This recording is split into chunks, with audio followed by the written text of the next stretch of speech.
To the top, to the top. Buzzcocks kind of is like a lesson in songwriting because it's just like perfect pop songs written by sweet young Pete Shelley. So yeah, mama said let's go. All right, Sticky Fingers by the Rolling Stones is probably my favorite. My favorite songs, Dead Flowers, Sway, Wild Horses, Sister Morphine. But yeah, Rolling Stones are my favorite band of all time. They still make great records. Blue and Lonesome is perfect, and Sticky Fingers is the best.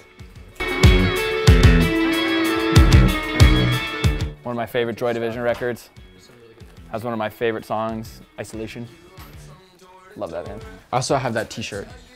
No, he has this t-shirt. And you smile 'cause it's a chore. Serious. I picked Green River by Creedence Clearwater Revival. John Fogerty is one of my favorite guitar players of all time. And it starts off with Green River, which is one of my favorite intros to a song ever because it just gets you so juiced when you hear it. It's like, and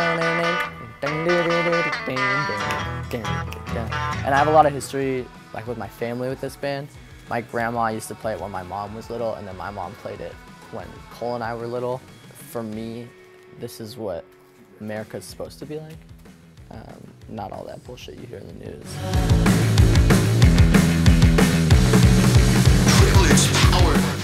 All right, this is Kinda Blue by Miles Davis.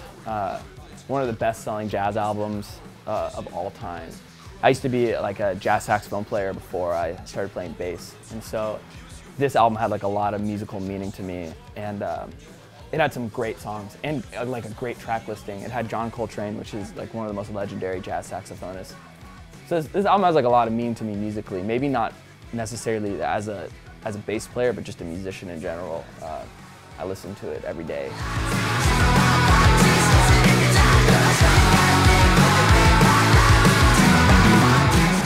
So I picked Horses by Patti Smith. It's her first album.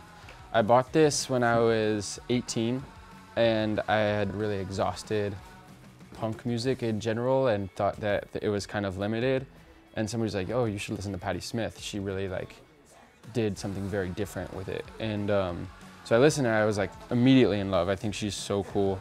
And it was one of the first times I heard lyrics that I thought were really like not only talking about something interesting, but talking about it in verse and meter that wasn't the kind of stuff you usually hear.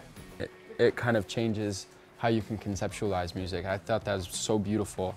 I think my favorite song on here is Redondo Beach, and I just think it's a fun song. There's something really special about Patti Smith, and I'm really glad that I got to see her once live, and I'm glad that I found her when I was young enough to appreciate it.